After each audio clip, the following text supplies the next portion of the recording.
I started a 40-foot wide by 75-foot long block for growing. Based on your new farm dimensions, my question is, will I have drip irrigation issues on 75-foot rows or 50-foot rows, or in general? Should I keep the rows to 50 to 75? What are the practical pros and cons of these row lengths?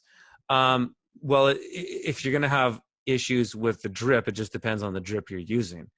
I actually kind of screwed up on ours this year is I didn't buy, and I thought I was buying, pressure compensating product for drip, which means that each emitter that's in the drip tape has a pressure compensating valve, I guess if you could call it, that only releases water once the pressure reaches a certain level in the drip.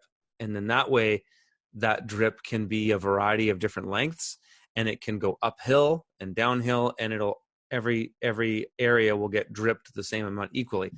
But I was mistaken, and I kind of found this out the hard way, because on block 3 on the farm, I have the header on the downside, which doesn't matter for overhead irrigation, and it wouldn't matter if the drip was pressure compensating, but because it's not, it sucks.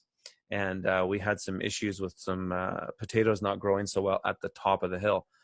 So if you're buying pressure compensating drip, which I would suggest, this won't be an issue. Even if it isn't, 100 feet is fine for drip lines. So 75, 50 feet won't be an issue at all. So I don't suspect in general you'll run into issues there.